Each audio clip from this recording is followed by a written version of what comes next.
El 31 de octubre de 1517, Martín Lutero clava en las puertas de Wittenberg 95 tesis, 95 enunciados que despertarían la Reforma protestante, dejando como herencia la sola Escritura.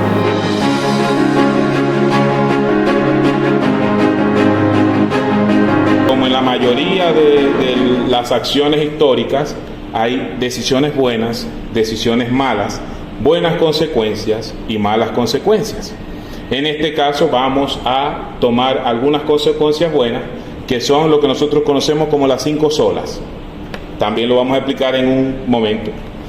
Pero lo que quiero que ustedes entiendan es que en la época medieval, la mayoría de los historiadores dicen que este periodo se compone desde el siglo V al siglo XV, es decir, desde el año 400 o 500 hasta el 1400 o el 1500. Todo el poder estaba concentrado en un ente universal para el mundo que se conocía entonces. Recuerden que en ese tiempo América no formaba parte de los mapas. ¿Y quién sabe cuál era ese ente universal que gobernaba todo el viejo mundo? ¿Cómo? ¿No? Muy bien, el Papa o la Iglesia Católica Romana en su defecto. Era el ente que gobernaba todo, incluido el conocimiento. Se estudiaba derecho, o se estudiaba medicina, o se estudiaba teología. No había mucho más que estudiar en las universidades, y los que daban clases generalmente eran los curas.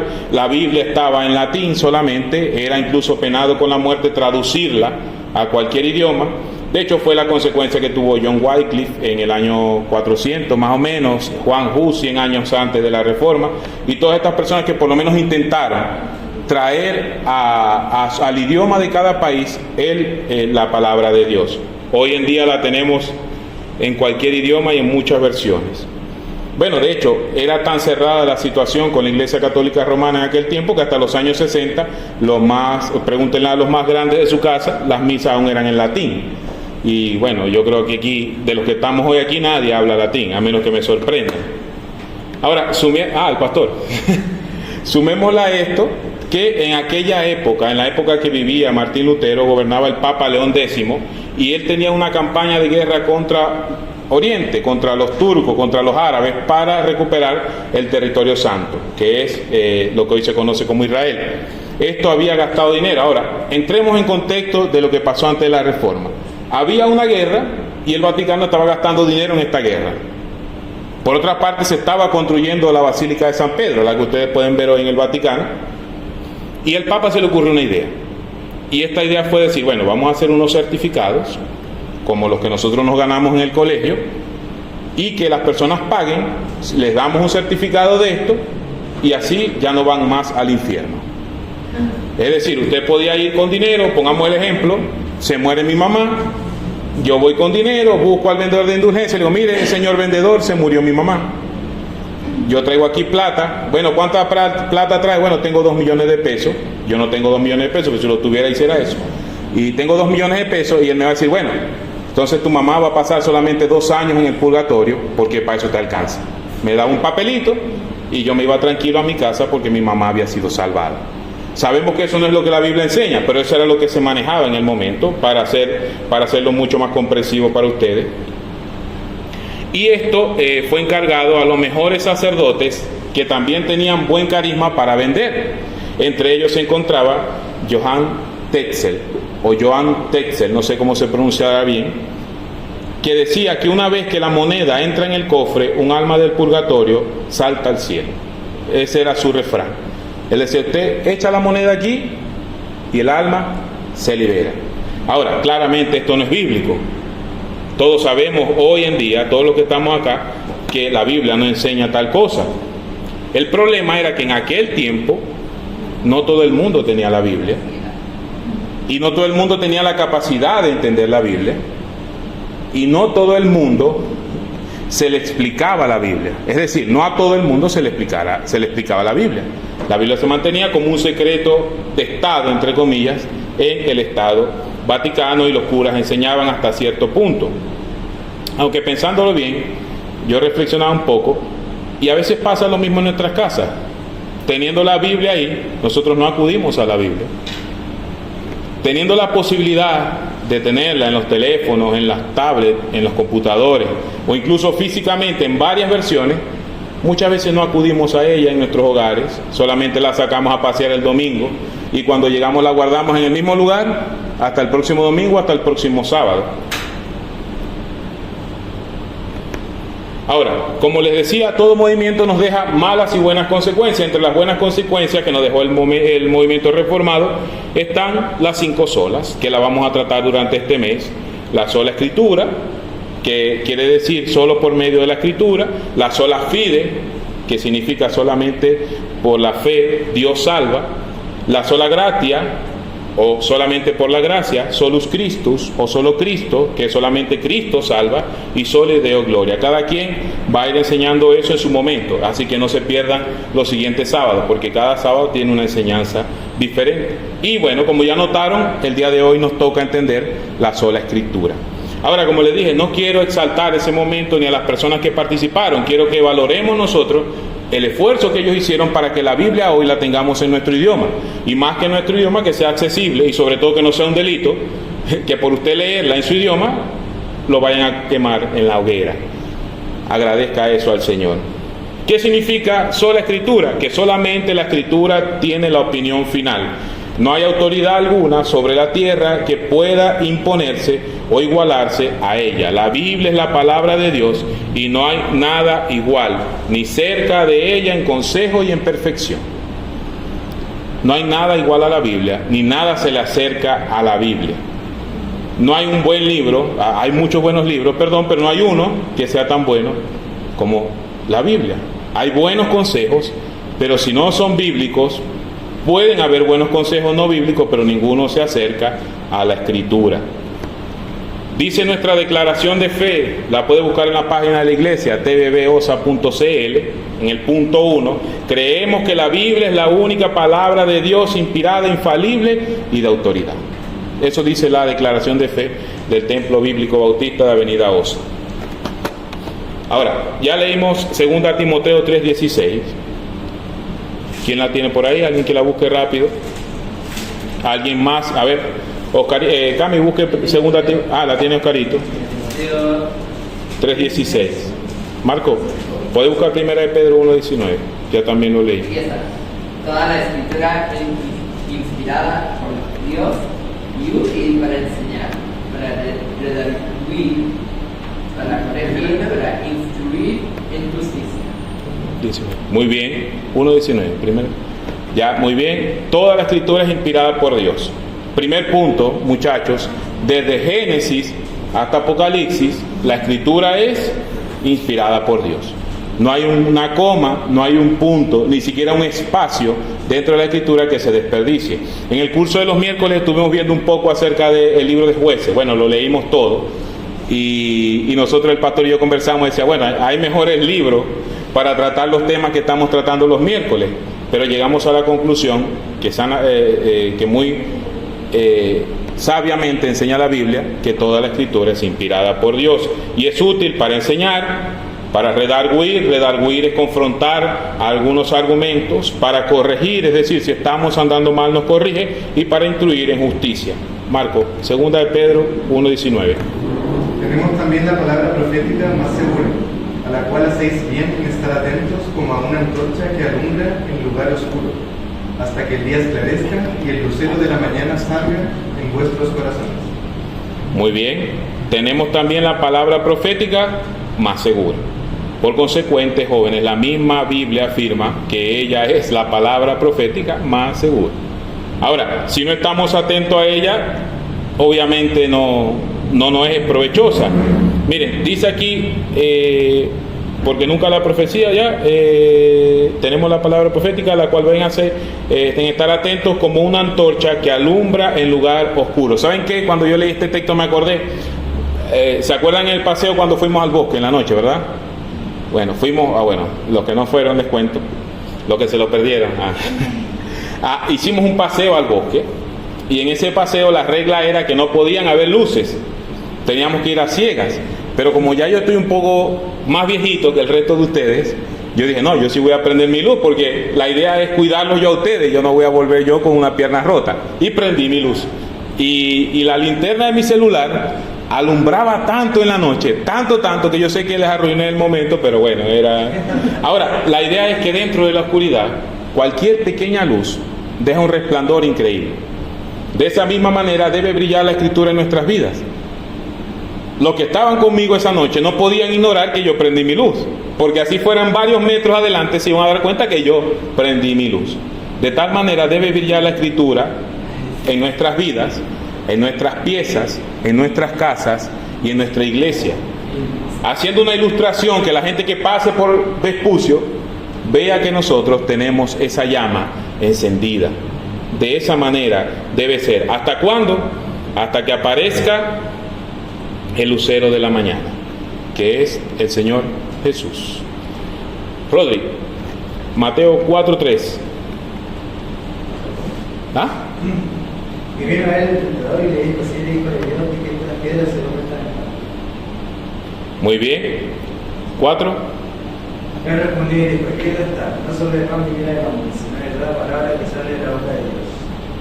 Jesús fue tentado, gracias Rodri. Jesús fue tentado en el desierto y fue tentado con la palabra de Dios.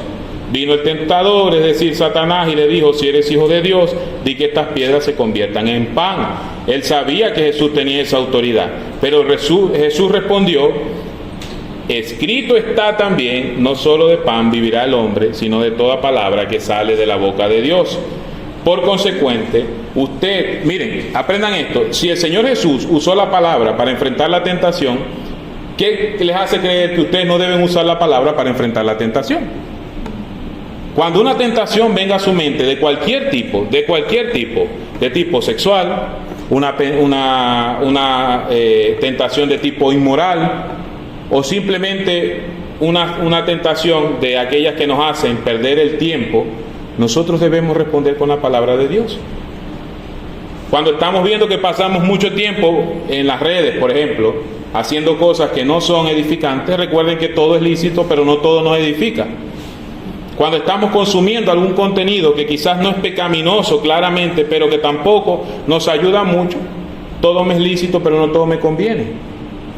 Cuando ustedes piensen, y esto ya se los he venido diciendo en reuniones anteriores, en mantener relaciones con sus parejas previas al matrimonio, recuerden que la Biblia condena esto. Y cada tentación que venga a sus corazones, sigamos el ejemplo de Jesús y contrarrestémoslas con la palabra de Dios. Para eso hay que leerla. Mateo 5:18, porque de cierto os digo que hasta que pasen el cielo y la tierra, ni una jota ni una tilde pasará de la ley hasta que todo se haya cumplido. Esto me llama la atención. Aquí les hago una pregunta. ¿La Biblia se cumplirá para los que creemos solamente o para todo el mundo? ¿Qué opinan ustedes? Para todo el mundo, ¿verdad? La Biblia se va a cumplir para todo el mundo. Jesús no solamente va a venir para los que creemos, Él va a venir por todo. Y eso está en la Biblia. Ahora, van a haber consecuencias diferentes, claramente, pero la Biblia se va a cumplir para todo el mundo. Recuerdan que la venida del hombre será como en los tiempos de Noé. Y en los tiempos de Noé, el diluvio tapó a todo el mundo. Ahí no hubo diferencia. Se salvó la familia de Noé porque estaba en el arca, porque habían obedecido, pero el resto pereció. Salmos 19:7. Alguien que lo busque rápidamente y alguien que busque Hebreos 4:12, por favor. 19:7. Y alguien busca Hebreos 4:12. La ley de Jehová es perfecta, que convierte el alma. El testimonio de Jehová es fiel, que hace sabio al sencillo. Muy bien, y el 8 dice: los mandamientos de Jehová son rectos, que alegran el corazón. Pero quédense con la primera frase: la ley de Jehová es perfecta. Creemos que la Biblia no tiene errores o no enseña errores. Es una pregunta de juego con los jóvenes. ¿Usted cree que la Biblia tiene errores? No. Bueno, la Biblia contiene algunos errores que cometieron los hombres que vivieron y que aparecen allí, pero en sí misma la Biblia nunca está equivocada. La Biblia es perfecta. ¿Quién tiene Hebreos 4:12?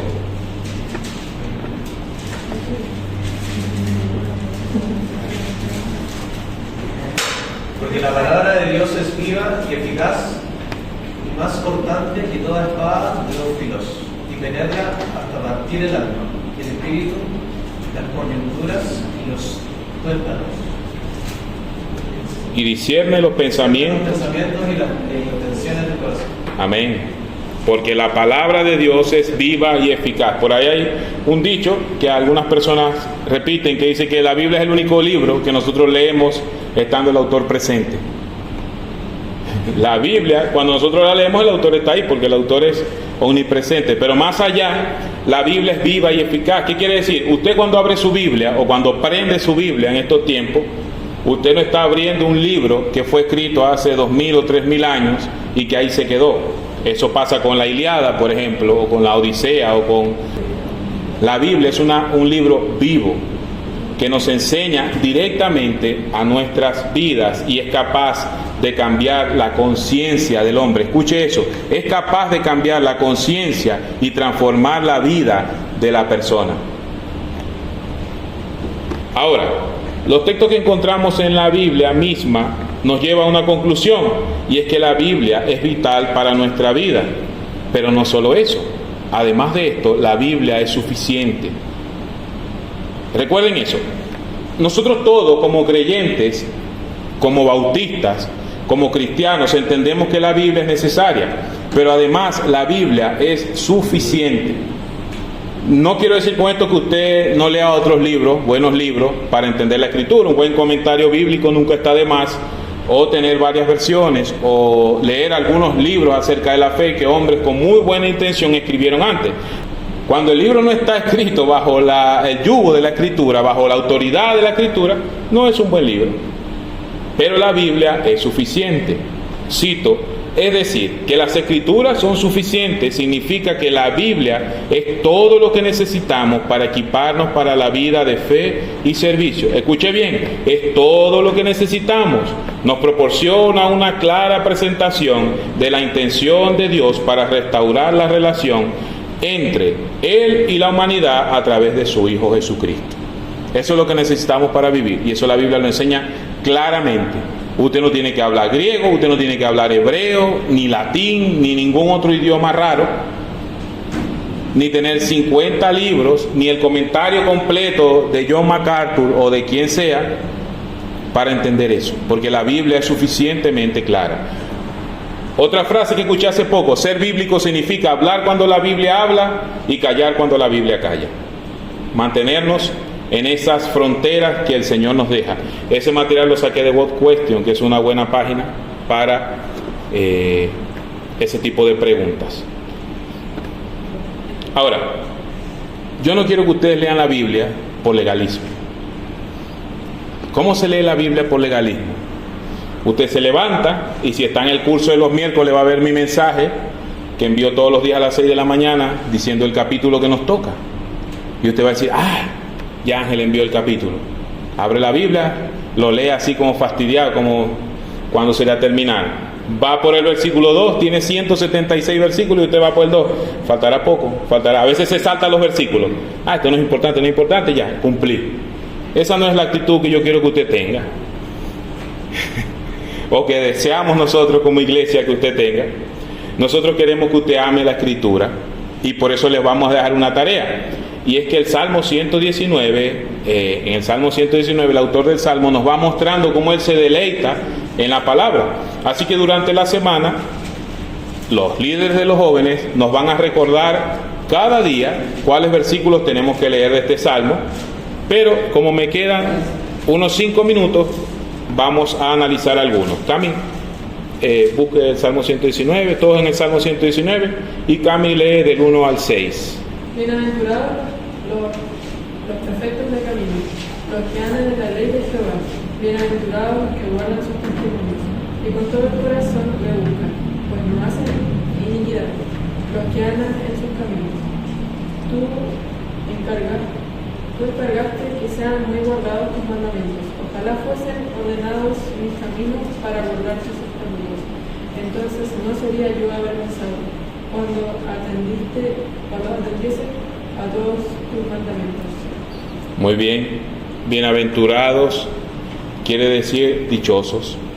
Entonces el Salmo 119 nos está diciendo que somos dichosos al guardar los mandamientos del Señor. Dice que no seremos avergonzados. Esto es importante. Usted quiere que en la vida le vaya bien, usted quiere no pasar vergüenza. Ahora, estamos claros que por guardar los mandamientos quizás pase vergüenza delante de los hombres. Quizás, no sé, cuando los inviten a una actividad que no es adecuada, usted va a decir, no puedo ir. No puedo ir porque mi fe no me permite hacer eso. O mi conciencia no me lo permite, y se van a reír, va quizás a ser avergonzado por esto. O cuando usted deje de practicar aquellas cosas que practicaba, los viejos amigos lo van a llamar y usted va a decir, bueno, ya yo no hago esas cosas, y quizás ahí pase vergüenza. Ahora, el problema es cuando venga Cristo, ahí no va a ser avergonzado, y yo prefiero ser avergonzado por los hombres que por el Señor.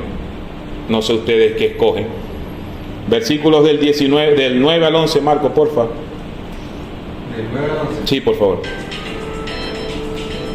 Mientras tanto, espere la llamada. No soy yo. No. Adelante, Marco. ¿Con qué limpiará el joven su camino? Con guardar tu palabra. Con todo mi corazón te he buscado. No me dejes desviarme de tus mandamientos. En mi corazón he guardado tus dichos para no pecar contra ti. Miren, volvemos al ejemplo, otra vez del paseo al bosque. ¿Con qué limpiará el joven su camino? Con guardar su palabra. Ahora, si nosotros usamos la Biblia para caminar y caminamos por donde ella nos manda a caminar, no hay peligro de que usted se resbale, de que se caiga, de que se lastime, de que una rama lo golpee, haciendo alusión a aquel paseo. Porque la Biblia es como la luz de los autos. ¿Ha visto la luz de los autos en la noche? Sobre todo en esa carretera fuera de la ciudad. Aquí en Santiago no hace falta a veces. Yo a veces he manejado con la luz apagada y no me doy cuenta. Pero cuando usted va en un camino que es rural, va a necesitar sus luces. De la misma manera, la Escritura nos ilumina el camino. Y dice la Biblia que limpia nuestro camino. ¿Y con qué guardará el joven su camino? ¿Qué dice el 11, Marco? ¿Con qué limpiará el joven su camino? Con guardar su palabra. No es difícil la clave. Por eso les decía, las partes que Dios diseñó para nosotros en la Escritura son fáciles de entender. Mire que esto no hay que ser un doctor en Biblia para poder entender que limpiamos nuestro camino guardando su palabra. Rodri, 14 al 16, por favor. He gozado en el camino de tu testimonio, más que toda riqueza. En tus mandamientos meditaré y consideraré de tus caminos. Me regocijaré en tus estatutos, no me olvidaré de tus palabras. Esto es importante, lo que yo les decía al principio. No es que nosotros leamos la Biblia porque debemos hacerlo, porque es una tarea impuesta. Nosotros debemos regocijarnos en la Biblia. Abre mis ojos y miraré las maravillas de tu ley. Abre mis ojos y miraré las maravillas de tu ley. Miren esa oración. Hace tiempo un amigo me dijo, había orado con los salmos, y ahí aprendí yo a hacer eso. A veces me pongo los audífonos mientras voy caminando, pongo el salmo, y las frases que el salmista va diciendo que adoran a Dios y que yo genuinamente creo en mi corazón y siente gozo en mi corazón por eso, la voy repitiendo y digo, tenía razón aquí el salmista. Claro, ya dijimos que la Biblia no se equivoca, por lo tanto siempre va a tener razón, pero entiendan que esto es de un modo devocional, y si nosotros le pedimos a Dios que abra nuestros ojos y que podamos ver la maravilla de su ley, seguramente Él nos va a ayudar con eso. ¿Quién puede buscar el versículo 97? Y con esto finalizamos. El Salmo 119, por si acaso, es el más largo de la Biblia. Es muy largo, así que por eso les di una semana para que lo lean. Ahora, si a alguien le pasa como la hermana que le conté y me dice, Ángel, lo leí en un día, bueno, muy bien, léalo todos los días. Y si alguien me dice, me lo aprendí en una semana, le prometo que predica el próximo sábado, porque que se lo aprenda al revés, dice Camila. Ya, ¿alguien lo tiene? Versículo 97. Cuánto amo yo tu ley, todo el día es ella mi meditación. Miren, otra vez, otro ejemplo de una oración que ustedes pueden repetir. Ustedes están escuchando o leyendo el Salmo 119, miran todas las maravillas que él dice, y al final dicen, ojo, cuánto amo yo tu ley.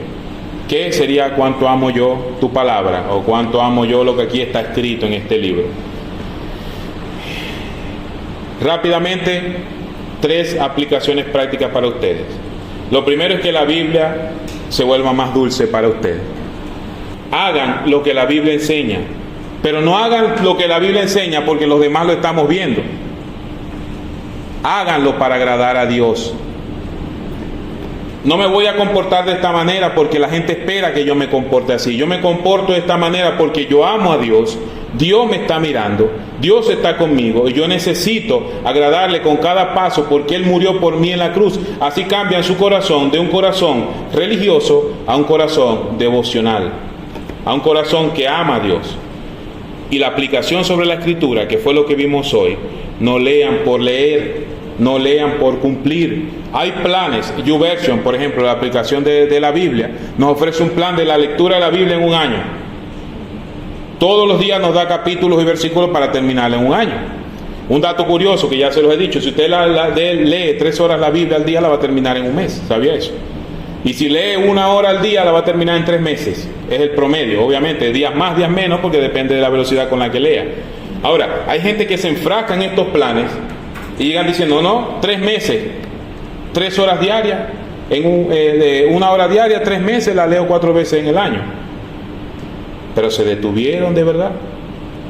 Consiguieron a Cristo poco a poco en cada línea, a Dios en cada línea, entendieron lo que tiene por decir. Porque si ustedes lo van a hacer con el compromiso de que cada versículo les va a hablar a su vida y va a traer un cambio, es preferible que lean un capítulo por mes a que lean una vez la Biblia cada mes. Leamos porque sabemos que dependemos de cada punto y de cada letra que está ahí escrito para salvarnos del infierno y para vivir en santidad. Ahora, yo sé que en la vida cristiana no siempre nos levantamos con las mismas ganas de orar. Eso nos pasa a todos. No siempre nos levantamos con las mismas ganas de leer. En esos casos tengo que hacerlo por disciplina espiritual. Tengo que tomar mi Biblia y leerla. Una buena idea es dejar el día antes listo ya lo que voy a leer. Por ejemplo, mañana voy a leer el Salmo 1 en la mañana. Usted no se levanta a buscar a ver qué consigue, no. Usted se levanta, lee su Salmo y trata de estudiar el Salmo. Tiene que sobreponerse también. No se trata esto de emociones. Pero debemos hacerlo con la motivación correcta.